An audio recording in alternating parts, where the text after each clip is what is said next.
darkmyths.org, Minneapolis Media Group, proudly present to you the Lone Gunman Podcast, featuring your host, Rob Clark, where research comes to shine and myths come to die. Stay tuned. Be right there.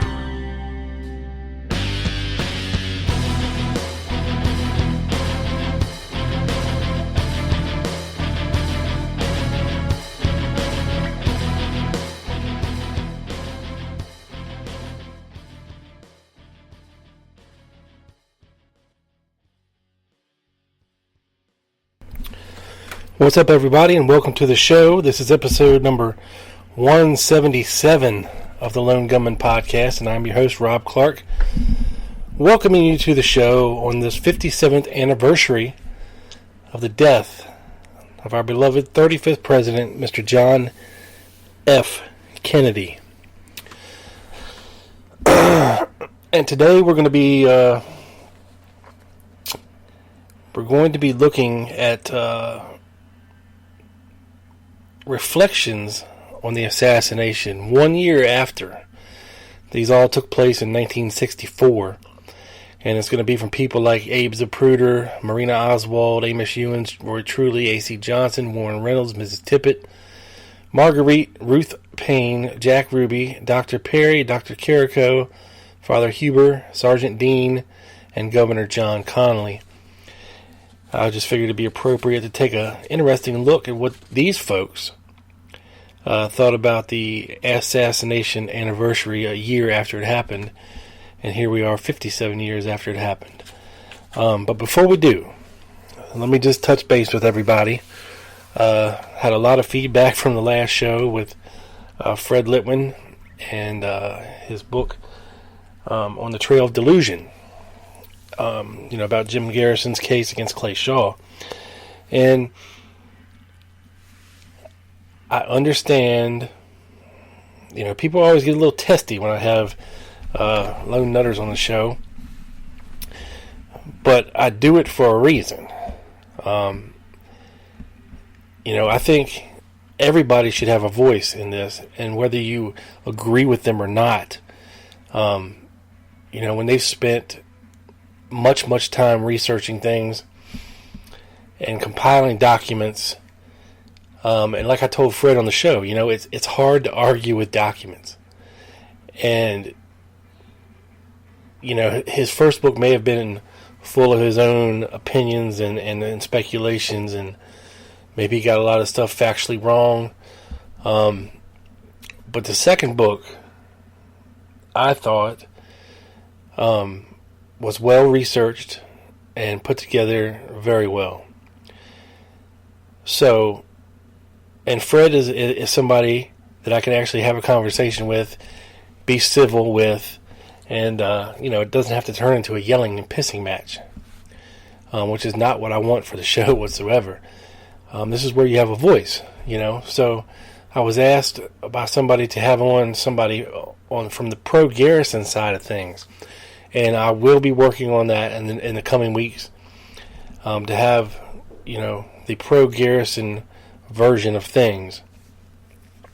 And as I've said on this show before, and I said on the show with Fred, I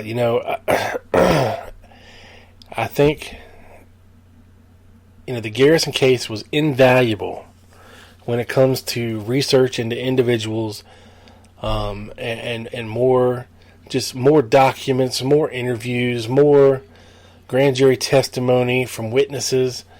The more stuff we have to go through, the better, at least in my opinion.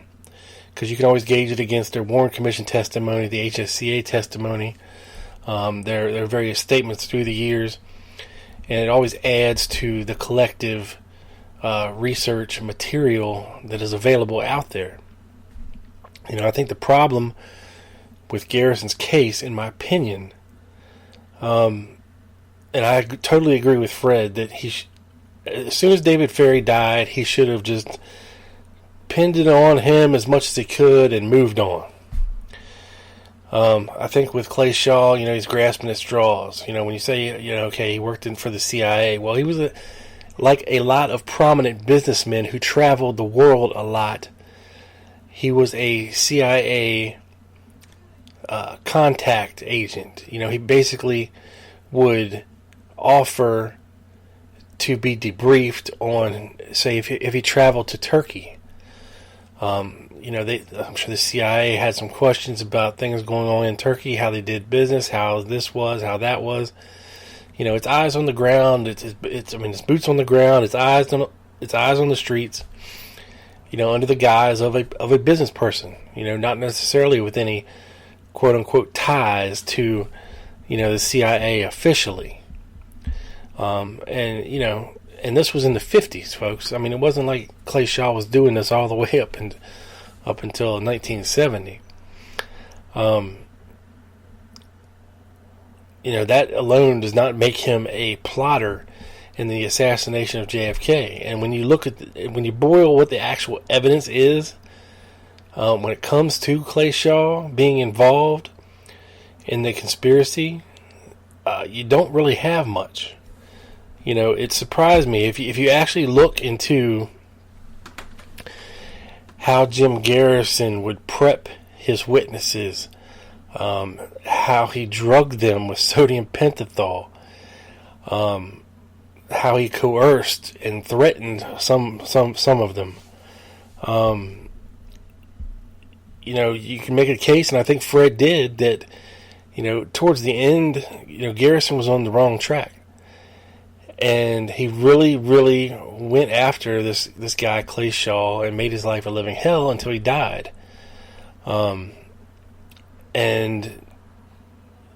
have to really do your research to feel whether or not this was warranted, against Clay Shaw. I don't think it was, personally. I think he was sniffing around the right bushes in New Orleans. And just from what I've read and researched about Dean Andrews, and I'll have a whole show coming up on him for Midnight Rider coming soon. He didn't have anything really, Garrison. He was grasping at straws, and he should have cut bait after the death of David Ferry. And I don't even know if there was anything there. The one thing I do know is that Oswald put the address 544 Camp Street on one of his Fair Play for Cuba flyers. And this is a huge problem for me, because either Oswald was setting up the Cuban Student Directorate, Sergio Arcacha Smith and the like, and he actually knew where their headquarters was, allegedly supposed to be. And he did that as kind of a, fuck you to the anti-Castro folks there at 544 Camp Street. Or he was, in fact, working for Guy Bannister, acting like he was pro-Castro, when in fact he was really anti-Castro. Those are really the only two possibilities. And when you look at everything that was going on in New Orleans, and all the characters involved, it's very murky, it's very intertwined, and it's very hard to figure out the truth. So that's all I wanted to say about that. And like I said, hopefully soon I'll have a prominent pro-Garrison person on here to give his side of how things allegedly went down in New Orleans with the Garrison investigation. So stay tuned for that. So without further ado, and on this, the 57th anniversary of the death of President Kennedy, it's only appropriate that we reflect a little bit and get in the minds of some of the most prominent witnesses to the assassination. So, let's start out with Mr. Abraham Zapruder. And basically, I have in my hand, it was actually a TV special. So I have basically the narration and the actual quotes from them. So let's start out with Abraham Zapruder, a balding, emotional clothing merchant, happy to be out of New York's harried garment district and working in a loft next to the Texas Schoolbook Depository. He walked out into the noonday sun to see the president, and at his secretary's urging had brought his camera. Zapruder had been taking movies of his children for 25 years, and when the presidential limousine came into the viewfinder of his zoom lens, he began taking pictures reflexively, pictures that would never die. He says, I heard the shot and saw the president grab his heart and lean over towards Jacqueline. I thought he was making believe, saying, oh, he got me. But then I thought, no, a president wouldn't be joking. Then another shot broke his head wide open. I started yelling, they killed him! They killed him! But I kept on taking pictures until the limousine disappeared, still aiming through the viewfinder. Zapruder went back to the office, kicking at desks in a mixture of grief and disbelief. Months later, when he saw the pictures he had sold to a magazine, he was too stricken to talk. Only now has he agreed to talk to a newsman. When he was through, his eyes were moist with tears, but he prided himself on getting through the ordeal of Remembrance without breaking down. He has a new camera now. The manufacturer took the old one for its archives, and he was glad to see it go. I don't shoot as many pictures as I used to, he said. When I pick up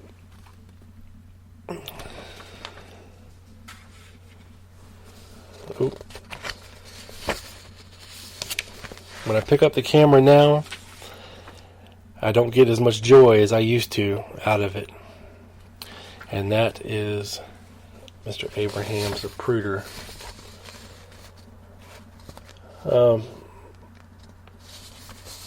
Next up we have Marina Oswald.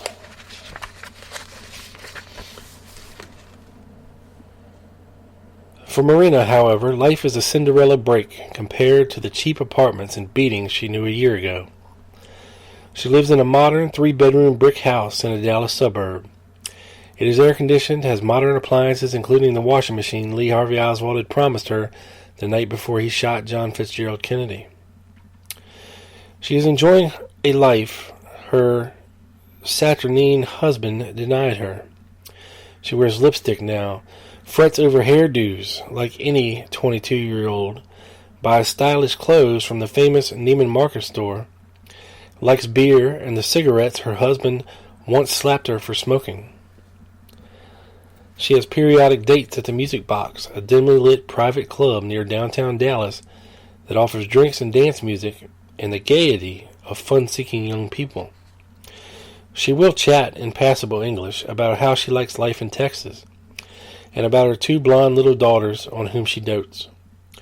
She will not discuss Lee or the assassination, although she has said she loved him, a man who somehow changed from the one she had married. She lives comfortably, but not lavishly, on the $100,000 she received from donations and magazines. She stands to make another $50,000 or so on a book being written by Priscilla Johnson, one of 2 American newswomen who interviewed Lee Harvey Oswald in Russia.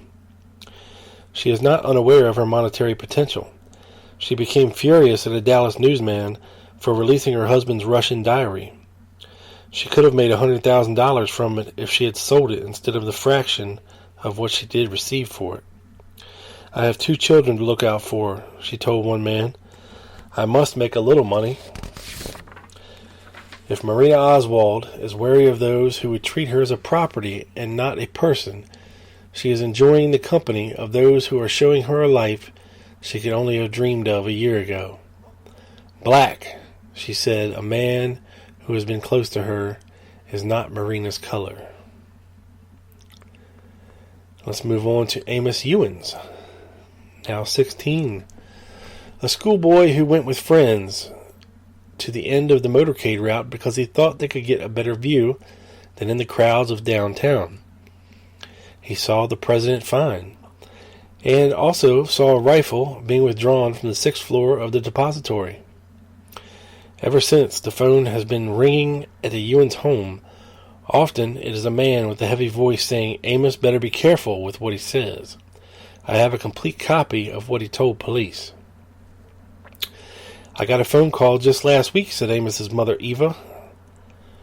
20 minutes later, he called back. It sounded like the same heavy voice. "I don't think it's a prank, because no grown man is going to play that much. It makes me uneasy. It really does." The Ewens told police, but didn't ask for protection, and none was offered. There have been a lot of crank calls to figures associated with the assassination. Meanwhile, at the Ewens' home, a light burns on the front and back porches all night. Amos doesn't usually take the bus to school. Members of the family take him by car. He isn't allowed to roam too far from home alone. Amos does not appear concerned over the calls. "But you know children," said his mother. They can't see as far down the line as grown-ups. When you get worried about something, the first thing you think about is crawling in a hole and staying out of sight. But you can't do this and stay on this earth. So the lights still burn all night at the Ewens' home. To Roy Truly, the manager of the depository, a slight, kindly, the man who hired Oswald. "Business has been very good this year. Whether it is due to the publicity, we just don't know. Everyone was sort of feeling his way around the first few months. But we've been so busy, people have put it out of their minds. There have been a lot of books moved around."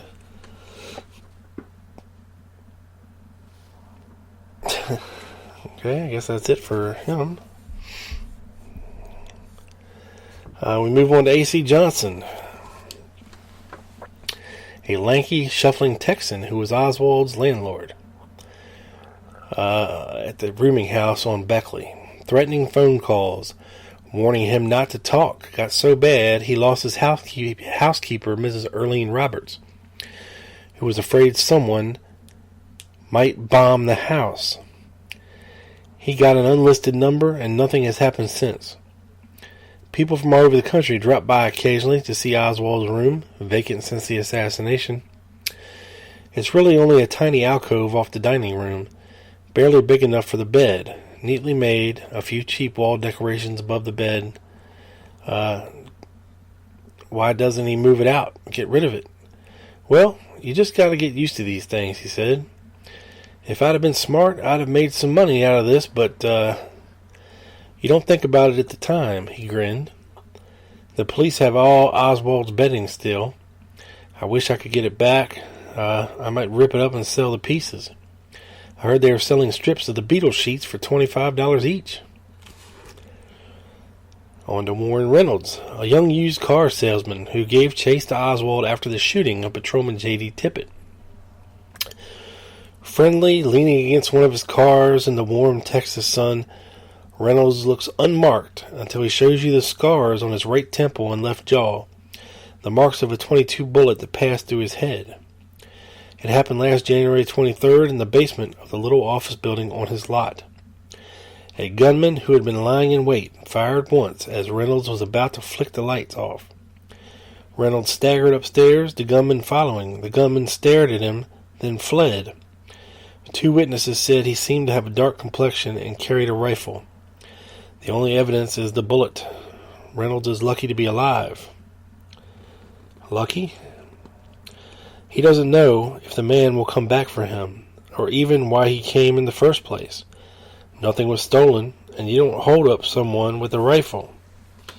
I don't live like I used to. I've never had fights with people. I believe you just treat your customers good and they'll treat you good.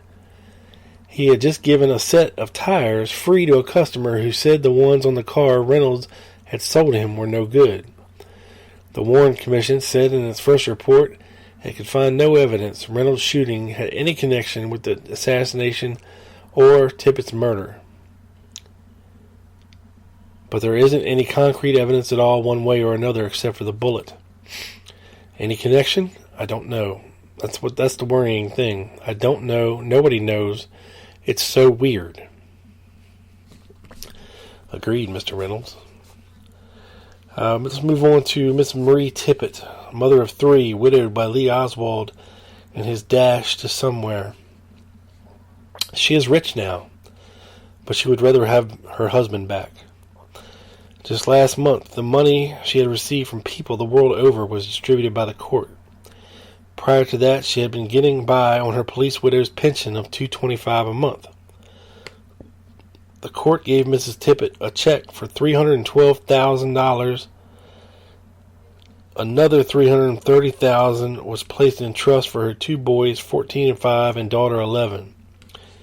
Zapruder reportedly gave $25,000 to the fund for money paid for his movies. In the dining room of her 3-bedroom bungalow is a picture of the Kennedy family with an inscription from Mrs. Kennedy. There is another bond we share. We must remind our children all the time what brave men their fathers were. It's hard to go on when the one you loved and lived for is gone, said Mrs. Tippett. There's often no point to anything, but I have 3 of his children whom I love very much, and that's a big responsibility to be left with by yourself. An acquaintance said, it's nice she got the money and all, but she had that inner stuff that made it a foregone conclusion she would raise her family well no matter what. The future. The mortgage has been paid off by a Philadelphia bank as a gift. The boys have been offered scholarships to Texas A&M. She still has not bought the rug her husband planned to buy last Christmas. We didn't have one when J.D. was with us, so what's the hurry now? Maybe the house will be painted and she will buy a new car. Every time I see the old one in the driveway, I think of J.D. and that he ought to be inside it. And in another city, Fort Worth, another mother grieves and sees. In the sitting room of her small 2-family house, Mrs. Marguerite Oswald spoke of her battle to redeem her son, adjudged an assassin. Above the sofa she sat was a reproduction of Whistler's serene painting of his mother. Mrs. Oswald sat, then stalked the room, then doodled vigorously on a scrap piece of paper while she talked on about how her son was a patsy, how the Warren Commission had failed history, how she could never give up until she vindicated her son. She plans on writing a book with beautiful pictures on his burial, then a later full-scale book on the whole case. I'm doing this to honor my son. Even if he was guilty, he should not be forgotten. I know the television and the press will be full of President Kennedy November 22nd, and not much for Lee Harvey Oswald. But I'm not going to let him just be buried and forgotten. He's history, just as President Kennedy is.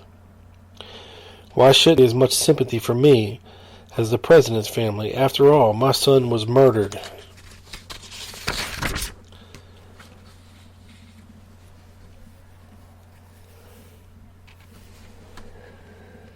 Let's see.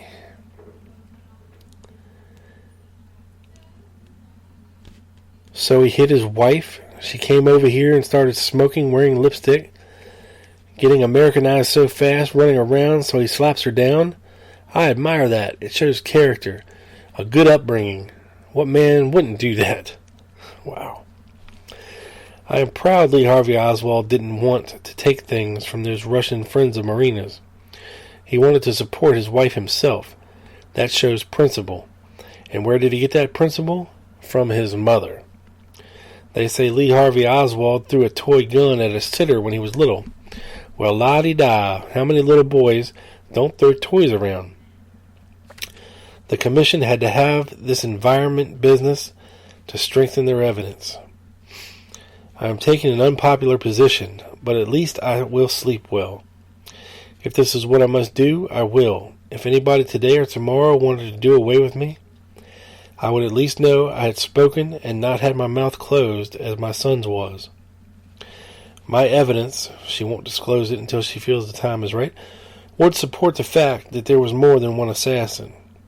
I think Lee was a patsy. I think President Kennedy was a victim of people in the State Department. I think we have a good government, but there are, as in any business, a few corrupt people in government. Thank God Lee Oswald had a mother. They didn't bank on her when they planned this. It's frightening to think what would have happened if I had kept quiet like my sons and Marina. She has not seen Marina since last winter. Thinks her daughter-in-law may have been brainwashed into accepting the Warren report. Why, she said, striding across the floor. Didn't the commission give her the courtesy to cross-examine witnesses? Why didn't Marina and her own son Robert consult her, the head of the family, before testifying? She sat down again. I do feel I have accomplished a bit, and I have had no help from any groups, said Mrs. Oswald, gazing out the open front door through a drizzle to the football field where some high school boys were practicing. No, I've been all alone. I've done every bit alone.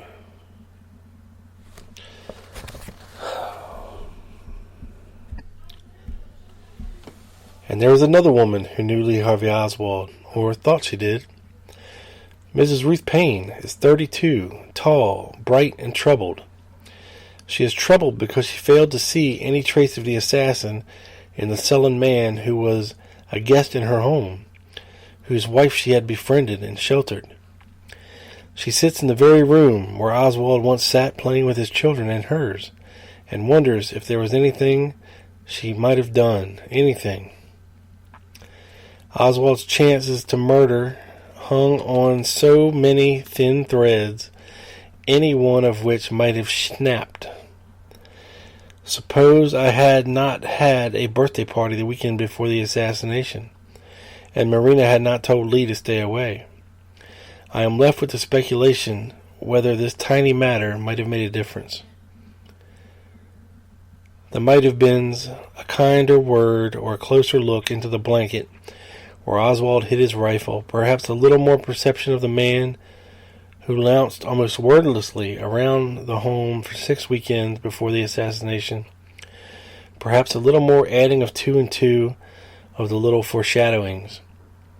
But it was not to be, and Payne now lives with the fact that from her home went the man who killed the President of the United States.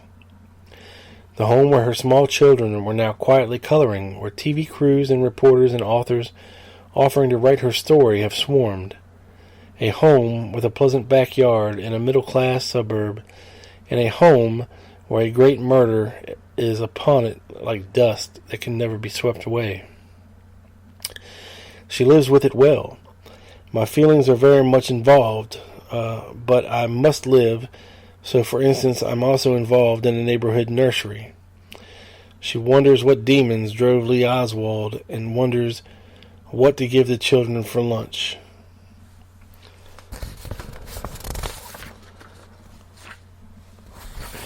She was interviewed as part of a class project and said his teacher wanted to know if she believed in God and was a communist.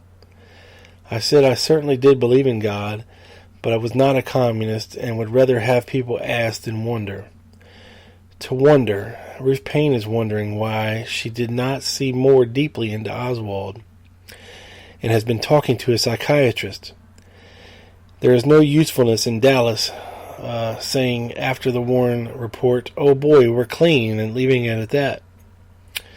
It is the same as my not criticizing myself for not seeing Oswald coming. I'm not going to let it worry me inordinately, but I think I would be losing an opportunity if I didn't ask whether I was blind to Lee Harvey Oswald due to some defect, because I have opportunities to be blind every day, with my children and with anybody. To wonder, did Marina Oswald nag and belittle her husband into a homicidal rage by mocking his dreams of power? You could look at it any other way. She might have been saying, live in your environment, honey, that's where I like you. Nagging? She's just over here from Russia and sees all of the new houses and washing machines and wants her husband to get her some too. Well, why not? To wonder, Ruth Payne, a young mother mixed up in the business of running a nursery and a woman mixed up in a national tragedy, wonders as the nation does as to why Oswald did it, and her answers are no better and no worse than anyone else's. She doesn't know. And the other killer, what of him? Jack Ruby stares at the walls of his cell playing dominoes with the guards who constantly watch him. Tugs the remaining hairs from his head. He was tried to commit suicide 3 times by banging his head against a wall, hanging himself with his trousers, and jamming his finger into an electric light socket. He asked a psychiatrist to get down on the floor of his cell with him to listen to the screams of the Jews who were being castrated and boiled in oil. All of the Jews are being killed because I killed a communist, says Ruby. He begged one of his lawyers, Joe Tannehill, to kidnap his sister and brothers before they are slaughtered and take them someplace where they will be safe. A psychiatrist who examined him after his trial said he was technically insane, but recommended Ruby be committed to a hospital immediately and put under close supervision. In any event, his lawyers hope to have his trial appealed by the end of the year. If Ruby cares, he doesn't seem to show it. He would rather talk to Henry Wade, the prosecutor who convicted him, to die than to his own lawyers. He sits in his cell, his mind possibly gone, his nightclub closed, then reopened under new management. His beloved dogs he called his children given away. He keeps but 2 things in his cell, a Bible and a picture of John F. Kennedy. There were other players in those November days, the professionals, men to whom death is no stranger. A priest, a doctor, a policeman. The doctors at Parkland Hospital are still there. Dr. Malcolm Perry, who worked over both the president and Lee Oswald, is an assistant professor of surgery and still answers calls to the emergency room. Mr. Charles Carrico is now in his 2nd year of residency. Father Oscar Huber has a photographic memory. He memorizes his sermons. He remembers the first person he gave last rites to years ago. He vividly recalls giving last rites to the president. I noticed the whiteness of his feet and thought, there is no blood in this man. And he remembers just as vividly a woman lying in the street after an accident in front of his church. The assassination doesn't haunt me. Maybe it is because I'm a priest. I've seen a lot of people die. Administrating to the president was my duty, and I did it. Sergeant Patrick Dean has a memory too. It is of the smoke from Ruby's pistol, curling upwards into a ray of sunlight after Ruby shot Oswald. Dean was in charge of security in the basement.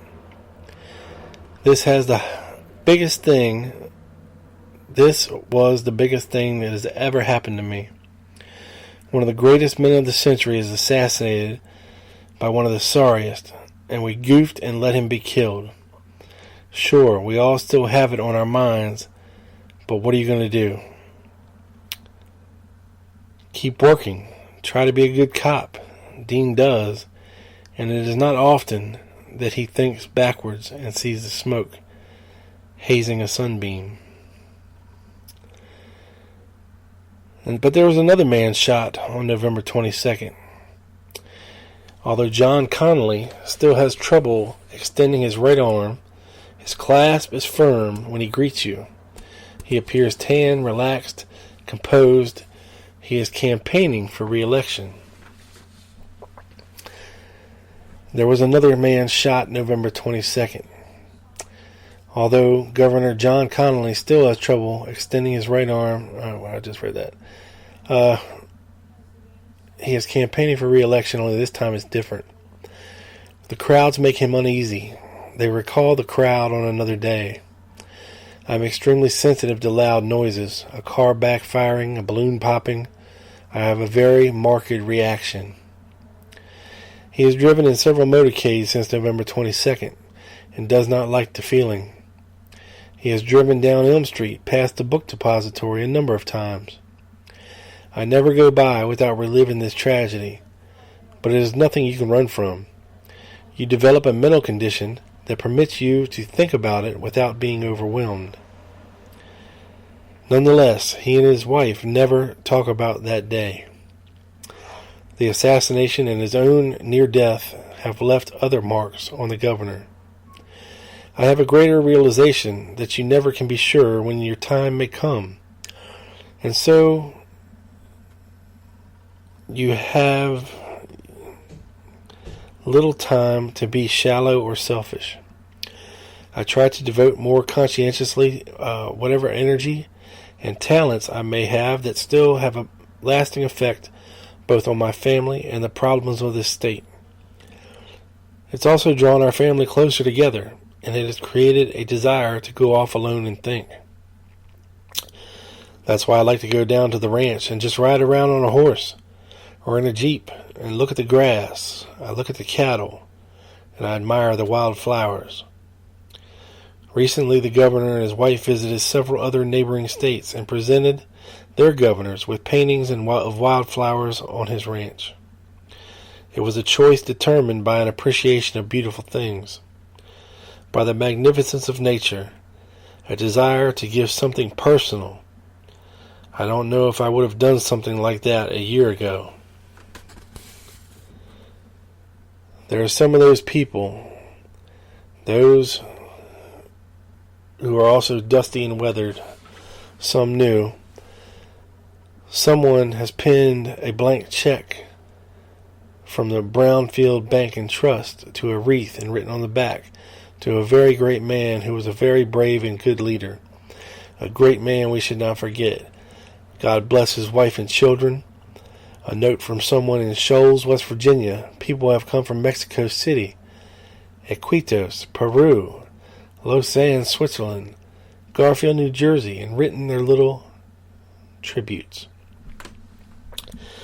Turning to the right and looking over a small pool, you can see the 6th floor of the schoolbook depository stacked high with cartons. Cars rush by in a steady blur, and there are always a few people pointing, snapping pictures, or just staring, looking at the spot in the road. And the city, who can say, despite the many who have tried, what a city is thinking, but unlike 6 months ago, there are Kennedy souvenirs now in shop windows. A camera store has an illuminated display of colored slides of the depository for 50 cents per slide. The neighboring window has filled with paper skeletons, pumpkins, and jack-o'-lanterns, decorations for Halloween. The last visit was to Rose Hill Memorial Park on the outskirts of Fort Worth. The only marker is a metal plaque in the ground, and the words strike the eyes with almost physical force. Lee Harvey Oswald, October 15th, 1939 to November 24th, 1963. The grass in the hilly graveyard is brown from the summer's dryness, but this plot is bright green, and a young tree and 2 small bushes are growing. The mother, they say, comes and cuts the grass that is so carefully watered. There are a plastic cross and a plastic floral wreath without inscription laying nearby. The craze tries to penetrate the sod. What expression lies beneath the proud affection of the newlywed in Minsk, the swagger of the backyard photo with pistol in the belt and rifle in hand? Shades of the first night of the man who would come to assassinate our 35th president, John Fitzgerald Kennedy. So with those reflections of the 1-year anniversary of the assassination and several of the most prominent characters involved in it, I'll leave you with this reflection from 57 years later, and that would be my own.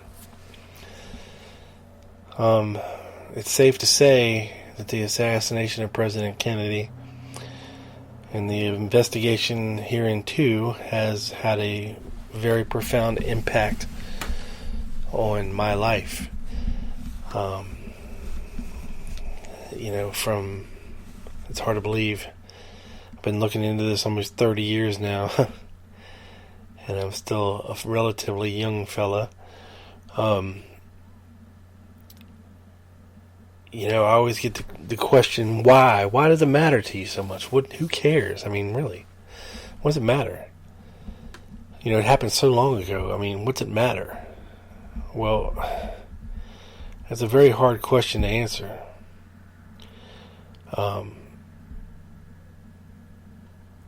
When you think about the ripple effect that the assassination of President Kennedy had on the world, it's safe to say that the world would be a much different place today had President Kennedy lived, had his brother lived to succeed him in the White House.